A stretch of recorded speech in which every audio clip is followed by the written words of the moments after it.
Friendship has no boundaries. They're all fingering each other. That's what she meant. Women's football summed up.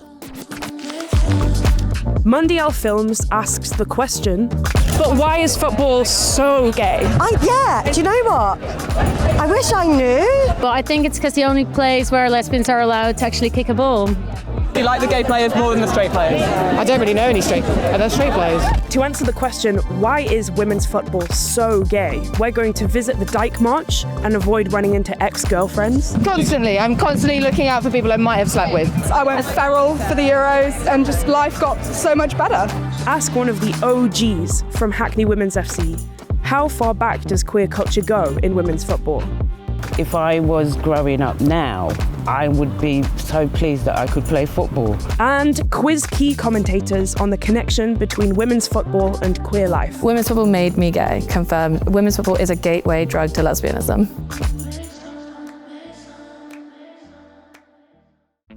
My name is Rosie Hewitson. I'm a journalist. I'm also a centre-back for WHIPPETS FC. I was sort of looking for more queer friends and specifically ones that I didn't meet in the smoking area of Dalston Superstore. I'm Suky. I play for Ex-Girlfriend FC, and I got into football around the same time, like 2020. You start playing, and your teammates are a bit queer, and then more people join the team, and then they turn gay. And then you start watching it, and you get into the TikToks, and you're like, wow, all the players are gay too. Yeah. Right, where do we start? I think we've got to go somewhere with a huge number of lesbians in one place.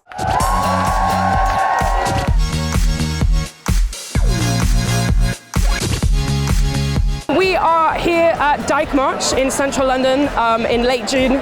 All of the lesbian footballers are in attendance. Do you find women's football is sexy? Yes, I fucking do. I would say that Bend It Like Beckham is probably, the moment when I realised lesbian/Lebanese. Why do you think they're so sexy? Because they're good at football. Men haven't won the Euros, have they? So I didn't know how to make friends as an adult. So when I moved to London, I was like, I'll do what I did as a kid and I'll go run around and get sweaty. Euros happened, I went feral for the Euros and just life got so much better. So you would say that you kind of joined a team partly to make queer friends? Yeah, completely. I'd never had queer community before, ever. And I didn't come out until I was 21, so I just didn't really know that it was something I should be building. And suddenly found myself very lonely, and football kind of saved that. So I'm Kirst. I'm Ollie. And we are Match of the Gay. We run a women's football community on Instagram and WhatsApp, and we're also just big football nerds. When we started, it was very much just because we lived together and we were like, haha, let's make some silly football memes. And then what we discovered was that so many other people, other women, were like, oh my god, more women to talk about football with. So it kind of started as like a joke, poorly made Instagram meme. Bottoms top, we all hate girls. Bottoms top. Gossip is like a big part of women's football. Definitely. Especially in the grassroots scene. I think there is no one that I know who is more thirsty for the gossip than Becky Taylor-GILL from Studs and Counterpressed. I love gossip. I cannot get enough of women's football gossip. That couples chart of who's dated who, that's my Bible. Just because people can take fun and pleasure from knowing who is dating who, from knowing all of the lesbian gossip, doesn't mean that women's football is going to be taken less seriously. And I think those two things can be completely separate. I love football. I can enjoy football for what it is, and I can also enjoy knowing that this player is playing against her ex in this match. How many exes have you seen so far, Rosie? I've seen, actually 3. I've seen 3 so far. 2 of them I don't want to see. 1 of them I gave a hug to, so I haven't seen any people I've dated in the past, which I'm very grateful for. But yeah, you look around and you see faces from literally all of the teams that make up our East London grassroots community. But you also just see so many people who are just safe and comfortable, and we all look really hot. And I think that's what's great about the women's game. It's not just about the gossip of their dating lives, but actually the good side of that is they're open, they're normalising it, they're showing their girlfriends on their Instagram, and that's what you don't have in the men's. It is kind of known as dyke sport, but fucking back it. So it's the Women's Euros, and there'll be screening parties all over London. And I think they're as much a hotbed of lesbian activity as grassroots football is. I think we need to talk to Baller FC. They seem to be, they have seen some stuff. Baller FC is a collective of my friends. We are fans of football and we put on watch parties for women's football. Everybody in Baller is queer. And I say that, you know, we estimate that probably 70% of the fans that come to our events are queer as well. So there's definitely, you know, a big energy around that. The gays are turbocharging, you know, the game from grassroots all the way up to WSL. So, you know, you look at the England team, half the England team are queer, half the Arsenal team are quear. Half the Arsenal team have slept with each other. I mean, it's a bit like they're the equivalent of ex-girlfriend FC. Lisa Evans and Viv Meadham are breaking up. Daniel van der Donk and Beth Mead breaking up. Beth Mead and Viv Meadham are getting together while all four of them are still playing at the club is just like incredible work. And that really reminds me of my own football team in a really fun way, because I'm like, yeah, that's what we do. It's easy to start thinking that like we invented queerness in football, but I know that's not the case. Yeah, I'm sure there's plenty of people from back in the day who kind of walked so that we can run. I feel like we need to talk to someone who was there at the beginning, you know? Here's the legendary JOANIE Evans, one of the original players of Hackney Women's FC and former co-president of the Gay Games. I mean, we got in trouble with the league when we first was out. I was involved in a film called Running Gay, and of course it got shown on national TV, and then we got called up by the league to say that we'd brought the game into disrepute. And then it was like, okay, well, what is it that we did that made it whatever? Because then they couldn't really say it's because we were there as lesbians on, you know. That's what they meant. Yeah. The day after it was out, I was doing a bricklaying course. I had all my gear, standing at the bus stop, and this black guy comes up to me, and I'm thinking, oh no, and he goes, "You was on the telly, innit?" And I went, "Yeah." And he fist bumped me, and I was just like such a relief that even somebody from my community, or I don't know, or I'd probably think I'd get the worst response from. And since then, when it was seen on there, Hackney just blew up. It's like women then saw there was a space for them. I really love where women's football is at the moment. It's not like, it seems like it's just sprung up, you know, in some ways, Hackney as a club, making it an open sport for women, regardless of their ability and whatever, sort of like was there always. I mean, I was born in the 60s, so women's football wasn't a thing.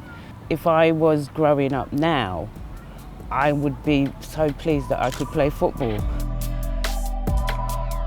So it seems like Hackney women were kind of really pioneering in the way that they were just so out and proud, and that was a pretty kind of watershed moment for grassroots football. I wonder what like our version of that is, like what's our watershed moment that from that point women's football became super gay. It's gotta be the They're Lesbians Stacey meme. And to explain more, here's Counterpressed host and Righty's House regular, LLOYD-HUGHES. A fan who was watching the Olympics in America posts about Sam Kerr and Chrissy Mewis, who were dating, but no one sort of knew that they were dating.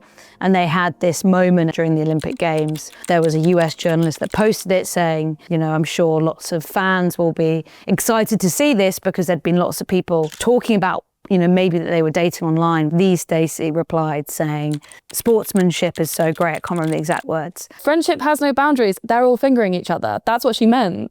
And then someone else replied, another user saying, they're lesbians, Stacey. And she was like, yeah, so am I, what about it? And Stacey's become this kind of funny character on Twitter as well, and is this sort of woman in her, I don't know, 40s, who lives in rural America, who is now a kind of icon of gay women's football Twitter. I think that shows the power of the kind of subculture that exists in women's football, which maybe that's going to be at odds with when the game grows and the leagues get more powerful, they want to commercialise more. How do the fans hold on to that cool subculture, that a lot of amazing work that happens that keeps all of that at the heart of it? But that was, yeah, an amazing moment. I think for me, it's probably super easy to be like, women's football is so lesbian because that's who I seek out and that's who I find. There are probably a couple of straight people out there being like, this is my straight group chat. women's football is nothing to do with lesbianism, but I think we'll always end up finding each other, and it will always feel that way to us, even if it doesn't look that way to other people. I think a lot of clubs are realising who their fan bases are. Arsenal just did that event with Harriet Rose, Gay for You. You know, that's an official club event. I think women's football's in this weird place of being really inclusive, but then also not having those hard conversations about how do we make sure players are supported so that when they're going through something like a breakup, which is obviously very difficult, they're not gonna, you know, be negatively impact. Their teammates aren't going to be negatively impacted, etc. And I think we're in this weird place now where the game's professionalised so quickly that some of the stuff from the past, where maybe there was no structure and no rules in place at all, are still kind of coming into play. In 3 words, why is women's football so gay? With a gun to my head, I will say hot women doing sport. Bend it like Beckham, but it's 4 words. Why is it so gay? It's really hard. Everyone's like in their most, almost like gender neutral childhood space where you're just like, you don't really give a shit what you look like, you're just sort of, it's all about the game and like having fun. Maybe because we've built this kind of culture and community that is really strong around it. You know, we live in London, it's like very open, so many gays. Yet still not enough to not date your teammate's ex. I always remember when we went to see England-Spain in the Euros, in the quarterfinals, and in half-time we went for a little wander in the stadium, and in front of us there was a little girl who was about 11 with her dad, and Ollie was wearing a t-shirt which said all the cool girls are lesbians, and her dad, this kid's dad, elbowed her and went, "You see, I told you." And she was like, "Dad, shut up!" But I was like, that was for me kind of mind-blowing, because I can't ever imagine being 11 and that happening. No, in 1998, me being like, "Mum, Dad, I'm a lesbian," and they were like, "Phenomenal. Not only am I happy to hear it, I'm going to make jokes about it and show you other lesbians in public."